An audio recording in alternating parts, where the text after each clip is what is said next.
You know how every massive world-changing historical event feels like it needs a prequel, Oh, absolutely. There's always that backstory you feel like you're missing. right? And, well, we all know the main feature of this era, the incredible rise of Islam in the 7th century, the Arab conquests that swept across the globe. Which, forever altered human history. Totally. But before that main event, there is this fascinating, almost completely overlooked prequel. It's the story of the Prophet Muhammad's tribe, the Quraysh. Right, and specifically how they managed to amass this just immense wealth and political power. Yeah, in the middle of the deep, unforgiving Arabian desert, no less.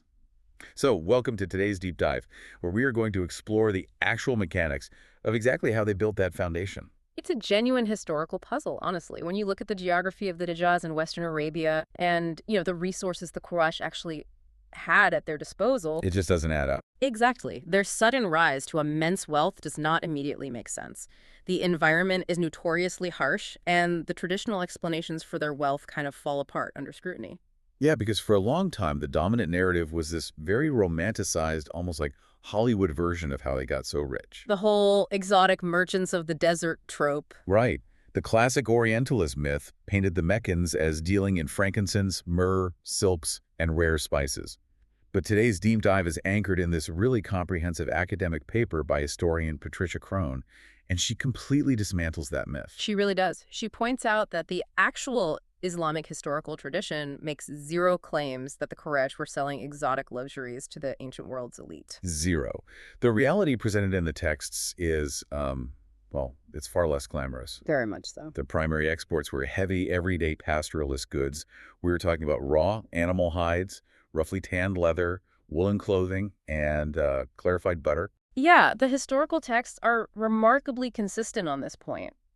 Even prominent figures like the future Caliph Umar or the Prophet himself are explicitly associated with trading in hides and leather goods. So they definitely weren't moving chests of gold or silk. No, not at all. They were dealing in the heavy, bulky, raw byproducts of sheep, goats, and camels. The sources describe them processing these animal products locally and then hauling them north. Okay, so let's unpack this for a second. We had to figure out how a desert tribe builds the economic foundation of an empire by selling basic animal hides. It's a tough set. It completely defies logic when you pull up a map and actually look at the trade routes. The logistics of this specific route are just daunting. You have Mecca and Medina situated deep in the Arabian Peninsula, right? But their primary market for these goods was all the way up in southern Syria. It's just incredibly far. It is. A caravan journeying from Mecca to Syria took 2 full months just to complete the round trip. Wow, 2 months. Yeah, and we are talking about traversing some of the most arid, difficult terrain on Earth. Taking 2 months to move anything across a desert involves a staggering amount of overhead. I mean, camels might be doing the heavy lifting, but you still have to pay the men leading them. Oh, absolutely. You have wages, supplies. Plus, you have to carry enough food and water to sustain the crew between these very sparse oases. Plus, you have to negotiate and pay tolls to the various tribes whose territories you're crossing.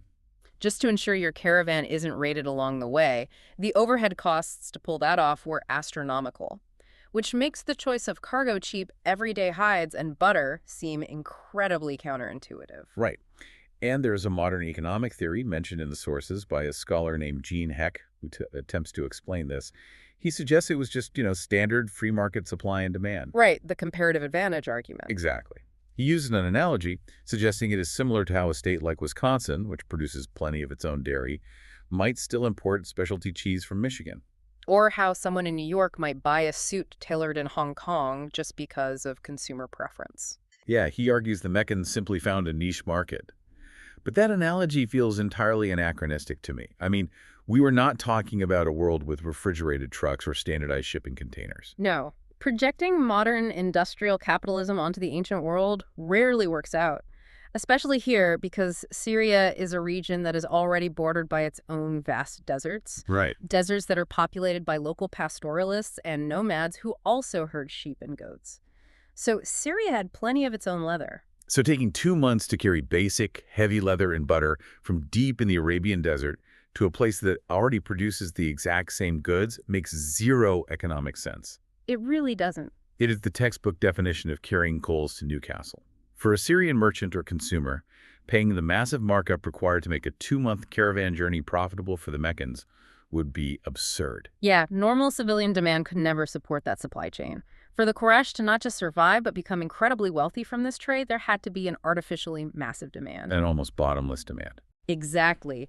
A demand for leather in Syria so colossal and urgent that the local Syrian environment simply could not fulfill it. Which would force buyers to look hundreds of miles south and pay premium prices. So, if civilian demand couldn't possibly cover that overhead, we have to look for an unnatural demand. And there was really only one organization in the ancient world capable of generating that level of insatiable consumption. The state. Specifically, the military war machines of the Roman or Byzantine and Persian empires. Yes. The military swallowed up leather and pastoral goods at a rate that is frankly difficult to comprehend today. Let's get into the numbers because they are wild. They are. When we analyze the supply requirements of a classical Roman legion, which consists of roughly 5,000 men, the stats are staggering.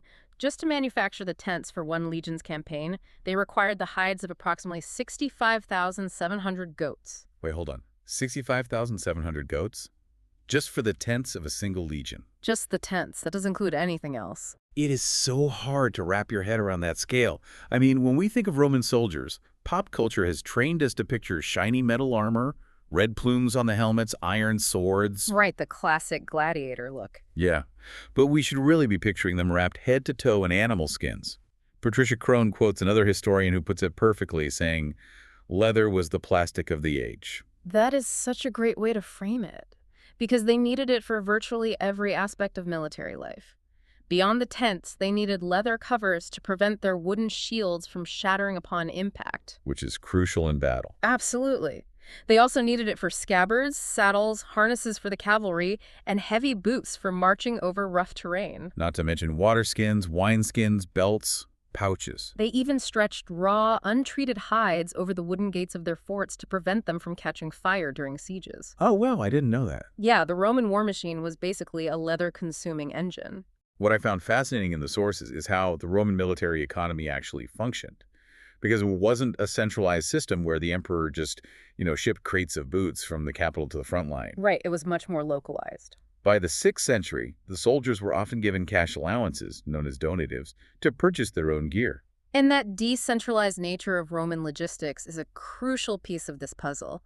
The state provided the initial uniform, and there were imperial depots called fabricae for core weapons and armor. But for the everyday stuff. Exactly. For a vast amount of their everyday gear, like clothing, replacement water skins, and saddles, soldiers were expected to buy them on the open market, or from private suppliers known as settlers who physically followed the armies around. So you essentially have tens of thousands of soldiers stationed in the Syrian and Mesopotamian provinces.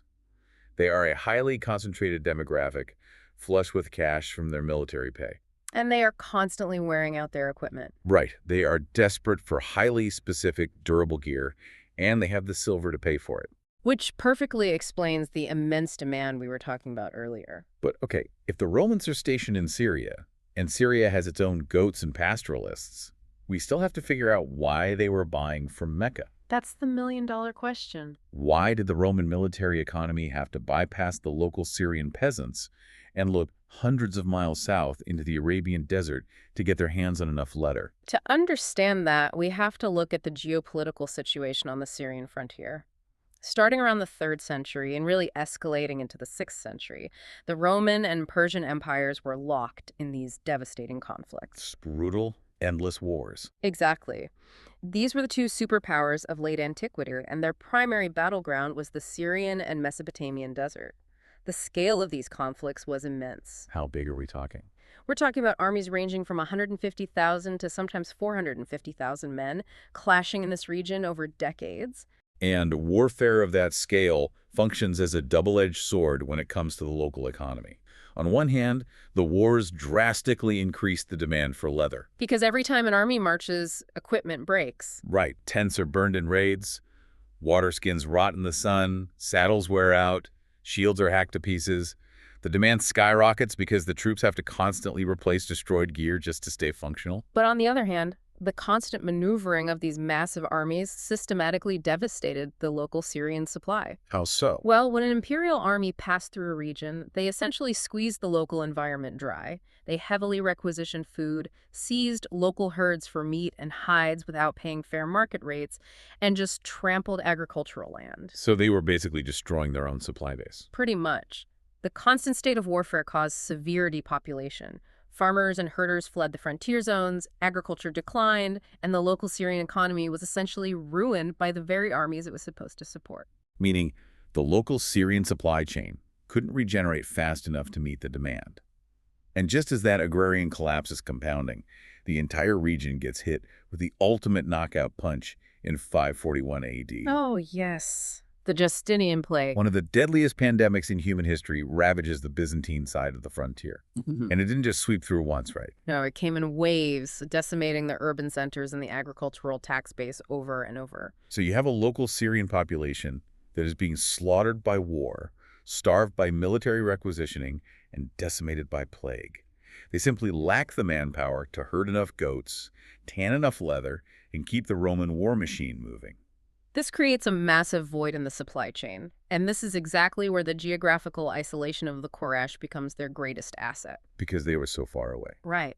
Mecca and Medina were shielded by the vast, punishing distance of the Arabian desert.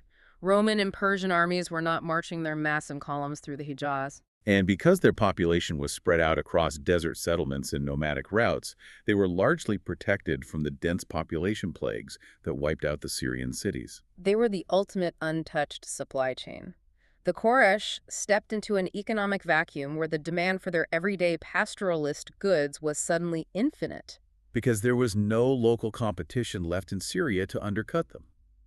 Which means the prices they could command from those cash-rich soldiers were presumably sky-high. Oh, absolutely. They were selling mundane products, but they were selling them to a desperate military market that had literally no other options.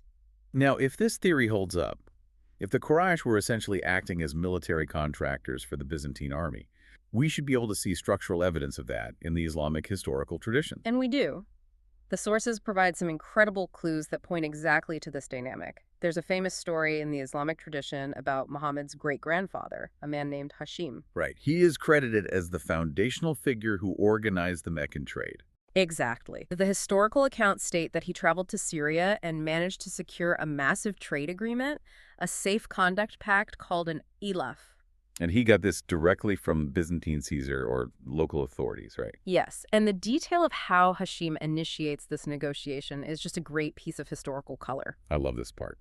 The tradition notes that he impressed the Byzantine authorities by cooking a unique Arab dish called thorid, which is this rich broth poured over crumbled bread. It is such a brilliant bit of culinary diplomacy, using a nice meal to secure a military logistics contract. It really is. But beyond the thorid, the text explicitly says Hashim convinced the Byzantines to let the Quraysh sell leather goods and clothing in Syria by arguing it would be cheaper and more reliable for the imperial army. He essentially pitched them on outsourcing their supply chain. Yes. But the really impressive part is how Hashim executed this. He didn't just walk back to Mecca and start herding more goats. Right, he scaled it up. He traveled the length of the trade route and organized the various tribes along the way, essentially syndicating the entire operation. He was building a massive, synchronized military supply line. Hashim negotiated agreements with the tribes along the route, offering them a cut of the profits or covering their capital in exchange for their local hides, their protection, and their logistical support. He turned a fragmented series of desert tribes into a unified corporate entity focused entirely on moving raw materials north. But when you look at how the Meccans actually traded once they arrived in Syria, the sources reveal a strange operational quirk. Yeah, the distribution method is really interesting. Because if they were massive state-sponsored wholesalers, you would expect them to march their caravans up to a massive central Roman depot in a capital like Damascus, drop off 10,000 hides, collect a giant chest of silver, and head home. But they don't operate like centralized wholesalers at all. The historical accounts show the Meccan caravans carrying odd, varied assortments of goods. Right, it wasn't just uniform pallets of leather. Exactly. They would have bulk leather, certainly, but also portions of perfume, rough cotton clothing, or even pepper they might have acquired from other traders coming from India. And they were not dropping these shipments at a central imperial warehouse either. They were specifically trading at local seasonal fairs in places like Basra and Gaza. And the choice of those locations is very telling. Bostra was the capital of the Roman province of Arabia and a major legionary base. It was a garrison city. And Gaza was a crucial logistical port. So if they are carrying mixed bags of goods to garrison towns, they aren't dropping off bulk cargo for the emperor. No, they're acting like traveling retailers. Or sutlers, selling directly to the individual soldiers who have those cash allowances we talked about earlier. Exactly. But to reach those specific fairs at Bostra and Gaza, the Quraysh caravans had to physically travel past several other massive Roman installations. Yeah, if you map out the traditional trade routes, they had to walk right past Isla, which is modern-day Aqaba on the Red Sea. And even more glaringly, they had to walk directly past the famous city of Petra. Right. Yet the Islamic tradition is almost completely silent on Petra. It's treated as if it didn't even exist. Which is so weird. For a long time, historians considered that silence a geographic mystery. The prevailing assumption was that Petra must have been destroyed by an earthquake or completely abandoned by the 6th century. Because that would neatly explain why the Meccans didn't bother trading there. But there is a fascinating piece of archaeological evidence mentioned in the sources that completely upends that assumption.